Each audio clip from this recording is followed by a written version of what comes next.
What is up everyone, welcome back to the channel. As you can see from the title and the thumbnail of this video, we are about to reveal the replacement for the S13. I've moved all the cars out of the way so I have all the room to show you guys what's going on here. It's actually like right behind the camera right now. I'm gonna try to keep the vlogging and the talking to a minimum because it's actually really windy outside and it's not going to come out very well. So I don't even know how this is going to turn out because it's just crazy wind at the moment. So yeah, we'll get set up and we'll show you what's going on. So obviously it was pretty hard to keep the new car secret from everyone. A few of you guys have known for a little while what's going on. It's been in the works for a while. It wasn't just a quick overnight thing. It actually took me a little while to get everything sorted and get my old car sorted and stuff like that. So without further ado, here is the very first look at the new drift car.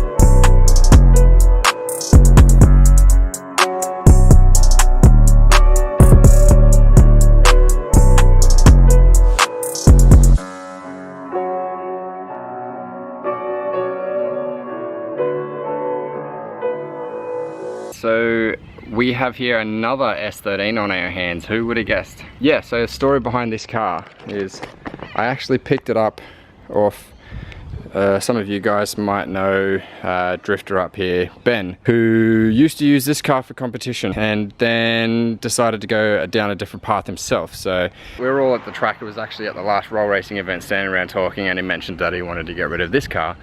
And then he told me how much for and what was included in it, and it was just way too good to pass up. So I jumped on it straight away, started organizing to get rid of my car and find a buyer for my car, etc. All those things that come with buying a new car. So as you guys can see from the little montage, this car is track ready. It currently doesn't have a motor in it, so it's currently just a rolling shell.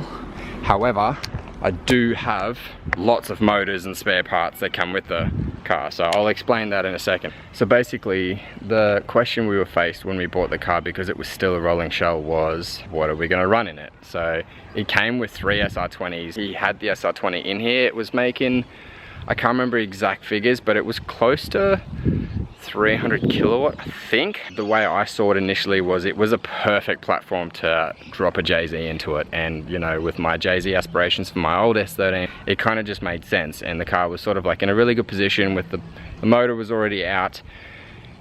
But then it wasn't until I actually picked up all of the parts that came with the car that I actually realized how many spare parts were with this car, and you would almost be silly not to run the SR purely because of how many parts you've got to fall back on. So yeah, so from that you've obviously gathered we're going with the SR20 again for now. What I'm going to do is I'm actually going to run through the car with you guys on this video, and I'm actually going to run through the engine setup with you guys in hopefully the next video, because that's probably going to be a bit too long to put in this video. So we'll run through the car, I'll show you what's on the car at the moment and in its current form, and then I'll go into a bit more detail about the SR20 that's going into this car in the next video. So exterior kit, we've got Origin Labu front bar, some Origin Labu wheels, over fenders in the front and rear. I'm not too sure how wide, but yeah, you can see this car is like track ready. It's got a tubed rear end.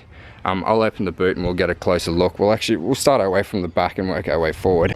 So on the back, it's all properly fabricated and cut out, as you would expect from a well-built drift car. Battery relocation in the boot. We've got a fuel cell with I believe it's a SARD, SARD surge tank. All E85 compatible rubber hosing. I'll probably stay with rubber hosing for now, seeing as it does the job and it has done the job for a while. So I actually did have a quick look at the mods list. Just to correct myself, this car made 280 kilowatts on 18 PSI with the SR20. I can't remember exactly what happened to the car. Ben pulled it out and I don't know what his plans were with it. So coming down, we have a R32 GTR diff with axles. I believe they're GK Tech adjustable arms in the rear. BC coilovers all round, and we have a dual caliper setup for the Hydro handbrake and the GTR brakes all round as well, I believe. Yeah, so GTR brakes in the front, GTR brakes in the rear. Suspension wise in the front, it's got Driftworks, knuckles, caster arms and lower control arms, and 5-star all round, which I am super stoked about. We don't have to screw around with those 4 to 5-star adapters anymore. We've got proper 5-star hubs all around on the car. So moving inside the car, it's got a full Andrews Racing roll cage with intrusion bars. It's really well done and quite expensive from the sounds of it. Yeah, and I'm glad I've actually got a decent point to mount my harnesses on. Some belt nick harnesses all round to go with the Sparco seats. Yeah, we'll jump inside and have a look. S15 dash. It's got a Link ECU in it. That's another reason why I decided to go with the SR20s, because it had decent ECU in it. The gearbox that's in the car is actually an RB25 gearbox with an SR20 bell housing as well, so another point why I wanted to go with the SR20. The only thing that deterred me from putting a 1J in this at the moment was the fact that I think I kind of underestimated how much work it actually will be to put a JZ in here. The entire trans tunnel would have to be cut out and remolded to fit the T56, because would not run an R154, probably get to 3rd gear and it would blow up. If I was to go down the path of 1JZ, I would definitely run a T56 gearbox.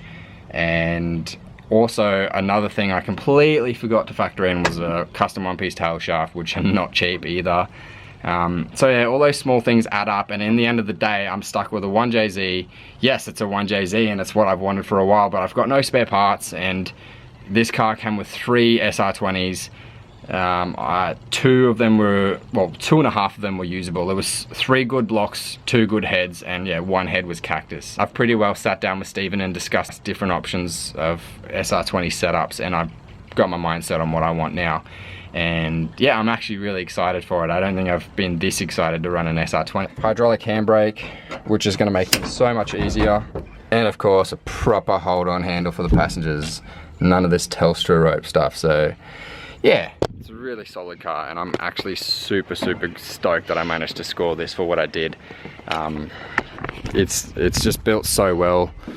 You know, from the major things to the minor things, it's just a really well built car. I've actually got some photos, which I might do a little photo montage at the end with some progression photos of the build that Ben sent to me. I think that'd be pretty cool for you guys to see. I enjoyed looking at them. But yeah, I mean, that's pretty well it for the new car, guys. I'm hoping you guys are as excited as me to get this car on the track. Kind of accepted my fate that I wasn't going to be able to drive for the rest of the season. I think this is a pretty good reason why, and I think I could definitely justify missing out on the last 2 car park events for the year to get this thing ready to go over the off season, so that we can come back full blast into the new season with a new car. Yeah, so we are running out of daylight. I don't know how much you guys can actually still see, but I'm gonna wrap the video up here, guys. I'm pretty excited for the build. I hope you guys are excited as well. So make sure you stay tuned. As always, check out the merchandise. It's been selling really quickly and you guys are doing really well. I really appreciate the support. Thanks for watching today's video, and make sure you hit the subscribe button if you haven't already. If you guys have any questions about the car or about anything that you've seen in this video, leave a comment below and I'll answer back to you guys as soon as I can. Thanks for watching and see you next time.